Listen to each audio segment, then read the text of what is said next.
Andy Mitten from United We Stand. Good morning to you, Andy. Good morning. United obviously do a job in Real Sociedad in Turin last night, 4-0 the result. Was this another insight into how good Manchester United can be when they get their act together, Andy, or was it an uncharacteristically poor performance from Sociedad? The result surprised me because I watch a lot of Spanish football, and Real Sociedad have been one of the teams that have impressed me this season. They've got a very young team and they are inconsistent, but they've hit decent form, and they have David Silva back, who's clearly been one of the best players in football in recent years. But United battered them. Maybe it wasn't a 4-0 game like Ole Gunnar Solskjaer said.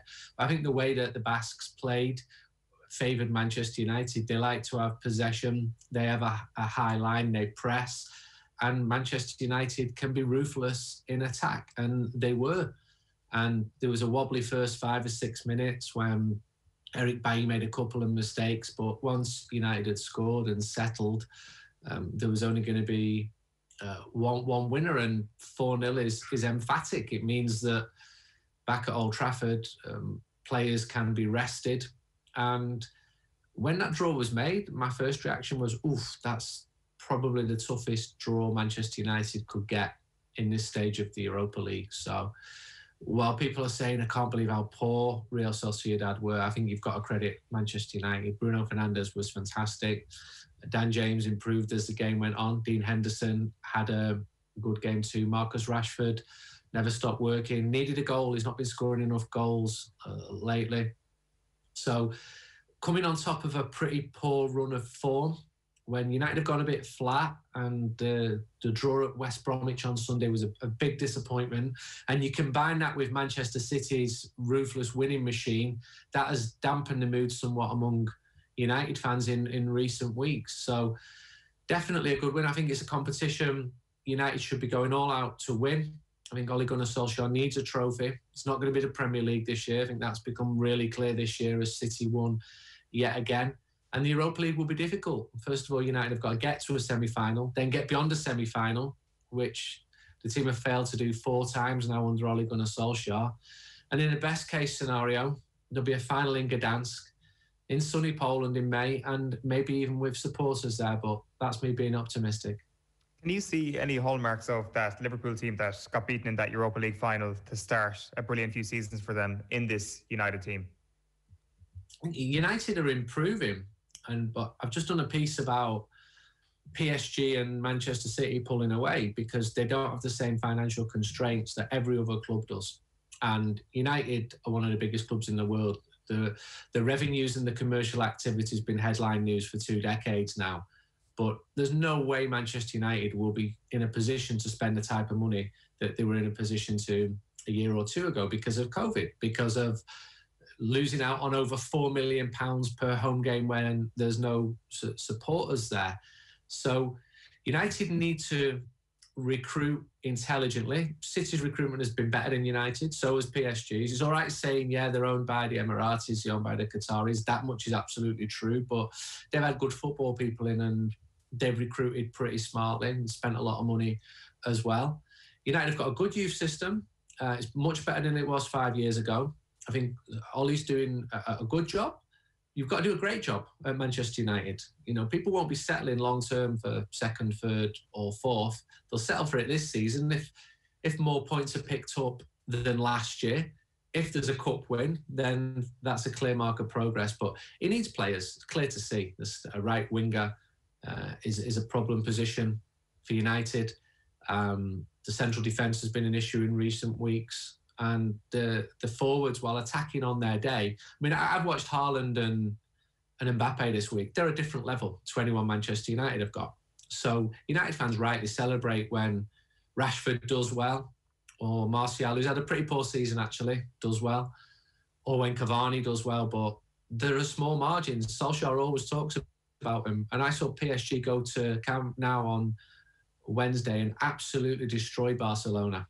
And they've got that in them. Now, ironically, Manchester United have gone away to PSG and won twice and beaten Manchester City away a few times. But let's not kid ourselves. There's a big difference in the gap in quality between United, PSG and City. I wanted to ask Andy about you mentioned the shaky start a bit earlier, and I don't know if it's become a bit of a feature, but Eric Bailly obviously had a bit of a slip. Harry Maguire as well, like looking at some of his play at times, he was so far removed from the line that most of his colleagues was holding. And you mentioned there just in terms of the central defence, an area that needs bolstering. How much road does Harry Maguire have left in a United shirt? Is this an urgent thing for them now, or is he still going to be a part of the medium to long term for them? I think he will be for several reasons. Is the club captain. He's not been the issue as much as Victor Lindelof has.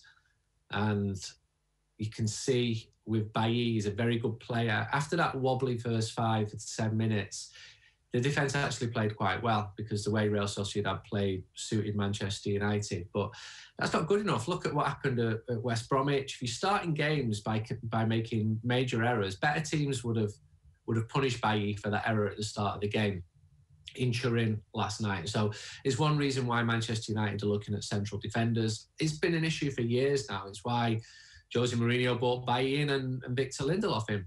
It's why Ole Gunnar was around and has promoted Harry Maguire, who was the most expensive defender in world football, to be captain. Has he been transformative like Virgil van Dijk was for Liverpool? No, he's been good. He's been 7, 8 out of 10. But again, is good enough when you want to be the absolute best? So what United need to do is 2 things. One, they'll continue scouting extensively. Kounde, who's been scouted in Sevilla, is very good, but he didn't have a great game against Haaland on Wednesday night in the Champions League. And 2, continue to move on players who are earning a fortune. People like Phil Jones, who've had the time at the club to lessen the wage bill. Every major club, probably apart from City and PSG, are cutting back. They're cutting the wage bill down. They have to. There are fire sales at Barcelona and Real Madrid. They have to more than anybody. United are not in that desperate situation, but they've got to cut back. There's no point having players there earning £100,000 a week who are not even playing or who are featuring sparingly. So Ole's done a pretty good job of moving players on. And loaning Jesse Lingard out, that looks like being a win-win for everybody because he's playing well at West Ham. He's clearly got value. He can clearly be a star in a good Premier League team. Someone will pay good money for him. And that helps everybody there.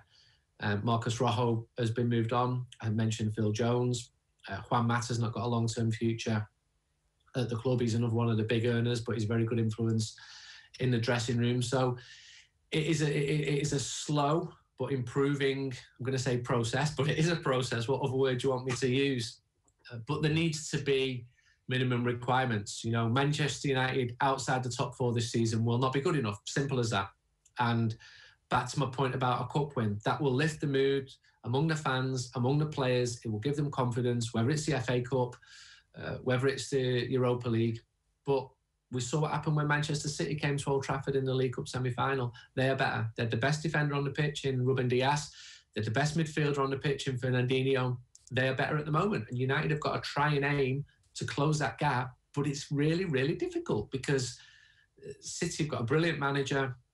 They've got the financial backing and they've recruited well. It's all right pointing out at these clubs for the recruitment because of their vast wealth. Look at PSG's starting 11 the other night. Of course, he had Mbappe, but Paredes, Moises Kean, Idrissa Gueye, both of them came from Everton. I didn't recall Real Madrid and Barcelona fighting to sign these players. Keylor Navas, he wasn't in favour at Real Madrid. So under a very astute sporting director, Leonardo, PSG have recruited very astutely.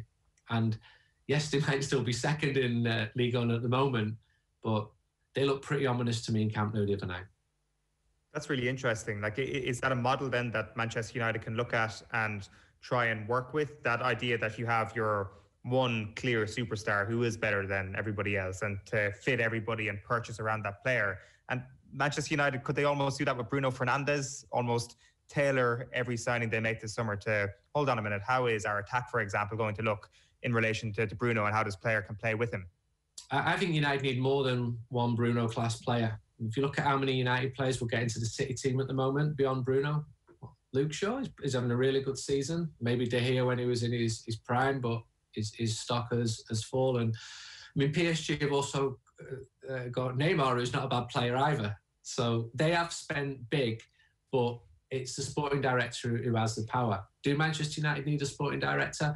I think what United have done is they've bestowed the power to the manager to make that decision. And that's why they don't want to keep swapping and changing managers. The manager doesn't want a sporting director. No manager does, because you're taking away his power.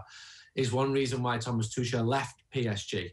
He wanted autonomy. There's always that conflict between sporting director and coach. And fans might see it as an ideal model. Well, I see the realities because I speak to people at clubs like Barcelona, and I see why Tuchel left his job at PSG. Managers want to bring their own players in, and they don't like it when someone else makes the decision for them.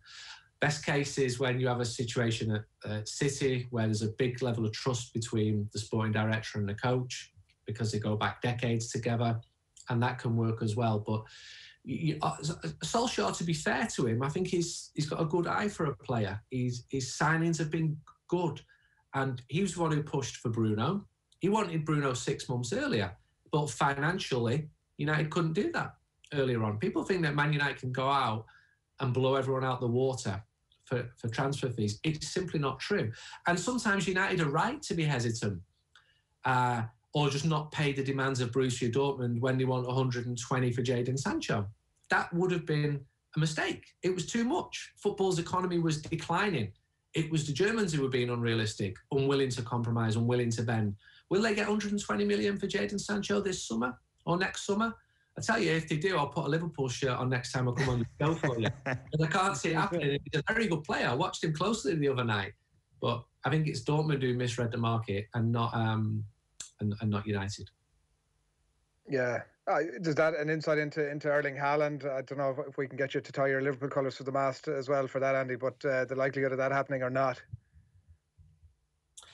Well, I went down to Seville and I covered the game for TV, and I was being asked, will he come to Spain? Will he come to Spain? Spanish clubs are interested in him. I'm thinking, well, of course he would be, you know. It's like what heterosexual male wouldn't be interested in Elizabeth Hurley? Whether you get that person or not is a completely different matter. And I do not think that Real Madrid or Barcelona will be able to compete with PSG or Manchester City when it comes to a transfer fee for Haaland. And he's probably one who they can get over 100 million for because he's so good. I think Haaland in Spain would be a huge success because the Spanish league doesn't have any player like him. And I think he'd also be fine in the Premier League. But I see a shift towards the Premier League in terms of the financial power there. Although I can see a decrease in transfer fees and even wages. I don't think the next television contracts are going to be as high as the previous ones. You see the talk muted about European Super Leagues, and maybe Barca and Madrid are hanging on to that more because they could see that as a get-out clause to start buying and spending huge amounts of money again. From what I'm told, with Haaland, another season or two, and then he'll make a move on to a super club, if you like. I would suspect that if you're going to push me, I'd say Manchester City. But right. I don't have any evidence of him going there. But that's what I would envisage far more than him going to Madrid. Barca have got massive financial problems. It's all right, the front pages of the Catalan dailies saying we want to sign, Pele and Maradona and all these world incredible stars. There is a financial reality which is very, very different to that. And that's why Barca and Madrid, they've both had to look for younger players and spent a lot of money on younger players, and some of them have been very successful. Barca signed Pedri for 5 million. Very, very good 18-year-old midfielder. Madrid have spent a lot of money on young players, so they're pinning their future on that, whereas Liverpool went for more mature players and City just recruited wisely. But I see the financial shift moving away, even from the top Spanish clubs towards the biggest English clubs. So Haaland to Manchester City, Kylian Mbappe to Liverpool. I'm sure as a Manchester United fan, you're just going to sit back and enjoy these two greats going toe-to-toe for the Premier League every season. It's absolutely wonderful when, I'm watching, I'm at a game this week and I just check out Everton and City are doing, and after 50-odd minutes, it's 1-1. Okay, now we're talking. And then I just get messages coming through saying City are battering Everton, we couldn't see out the game. They're absolutely destroying them. And look at the bench. And I tweeted after the match, the Premier League's over in February. That's how I felt about it. Pretty sad to say that, but that's how I felt about it. Are you going to take away from the sporting achievement of Manchester City? No, but the model of the ownership of the clubs becomes more of a concern. For clubs like United and Liverpool, with their American owners, they've both got debts. I've never been a fan of that model. I don't think the takeover should ever have been allowed to have happened at United, that highly leveraged buyout. I don't think it should happen in sport. And United don't need to be owned by anybody. And sometimes you see a clamour among United fans, oh, we need these oil-rich, oligarchs or people from Saudi Arabia. United are big enough to be hugely successful without any form of ownership. That said, I always thought Barca's model was the winning one, where the fans own it, and that's turned into a complete mess because the fans who vote for the presidents, well, the presidents have made major errors, and that's what puts the situation at Barca so stark at the moment. The club are in a mess. They've been talking about redeveloping Camp Nou for the last 12 years now. Not a brick has been laid there, and that's why you see what happened last summer when 4 world-class players were allowed to leave the club for less than a combined total of 10 million. And one of them, Luis Suarez, is now the top goal scorer for the top team in La Liga. It's just bizarre. So I talk about ownership is probably for another day, but I'm just giving you my thoughts on this. When Manchester City went 10 points clear, I just thought, oh, come on. There was a title race. I was quite enjoying that title race. I didn't think United were going to win the league this year. Not at all. Don't know any of my mates who support United who felt the same way. Are you still thinking that, Andy? Just because, obviously there's, what is there? Newcastle this weekend. It could be another Sociedad. Obviously the return leg. It might be Chelsea after that. And then City at the start of next month. And the context of that is going to be, if we're still where we are, United win, maybe it's back on. Are you putting a nail in that? I just can't see it happening because City are so good and they keep on winning, and they had injuries, but now De Bruyne and Aguero are both back. They're not bad players either. And Aguero's a really intelligent signing because he didn't cost a lot of money. 2011 from Atletico Madrid, I think he was 29, 30 million. That was a really smart signing there. And I think United, if United can finish second and get 10 more points than last season, you've got to say that is a success. Next season, got to push even harder.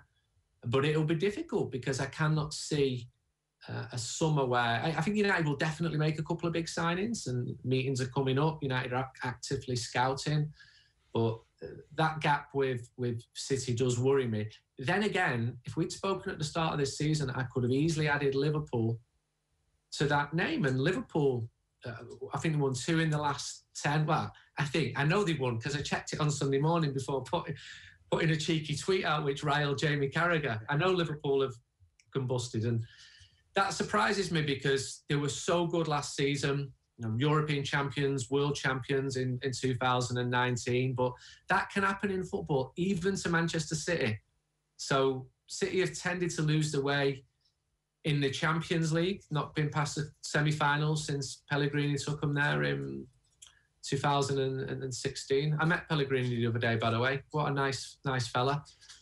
And it's City. I think that the league is absolutely there for Manchester City, and United have got to get out of the current slump, get back to where they were for 2 or 3 months around Christmas time, and start to convince more than they have done, and stop those horrific, Sheffield United defeats at home, draw at West Brom away. Got to start playing. Those players have got to be better than they have been in recent weeks. Solskjaer said this week there's been no talks over a new contract. He's got 18 months left to run in it. What's going to happen there? I think it's a work in progress. I think if United were to finish 7th and not win a cup this season, then he'd be very fortunate to get a new contract. But if to finish second and win the FA Cup and there's more signs of progress, then I think he'll get a contract and he would deserve that. The club absolutely want him to continue. He's never, ever going to lose his job as part of the wobbles at the start of this season. But I've actually bought a dog and she's walking around. Come here. And I've never done this in my life before, but I don't want to disrupt her. There she is. What have you got? Class. What's her name? Annie, she's called. Say hello to the world. Stop walking around. Good morning, Annie. Ireland's I thought it would Ireland's have been most Bruno famous dog. I thought there would have been a good United name in there. Yeah, and Annie's a new purchase. Is she, Andy? Yeah, I've never had a dog in my life before. I've never been a dog person, but kids have been onto me. I'm just a bit baffled now how she's got upstairs because she's not supposed to. So that's for me to work out. But she's called Annie, and if Ole Gunnar Solskjaer wins a trophy, I might change her name to Ollie. So at the end of the season. But I think he's had a tough month, but I think on balance, he's doing a decent enough job. But he's got to continue improving. And I know the club, they don't want to go through that cycle of chopping and changing all the time, of bowing to online pressure. They tried Mourinho, it didn't work. They tried Van Gaal, it didn't work. They tried David Moyes, it didn't work. I think it's difficult for anybody. But whoever it's going to be, I think needs patience. The patience which Ferguson had. I don't think there's any quick fixes where you can come in and every manager always comes in and says, I need to make big changes here. I can remember David Moyes, the last time Manchester United played against Real Sociedad, and speaking to him off the record after the game, and he just said, huge changes are needed here. And that really struck me because United were the champions. They'd won the league 3 months previous. What do you mean that huge changes are needed here? But he was actually right, and he didn't stick around to make those changes. So this idea of a much improved youth system, there's some great young players at Man United. They beat City 4-0 at the weekend. Not 4-0, put 4 past City with Charlie McNeil, who came from City scoring. Ahmad, we saw come off the pitch last night. Good signing.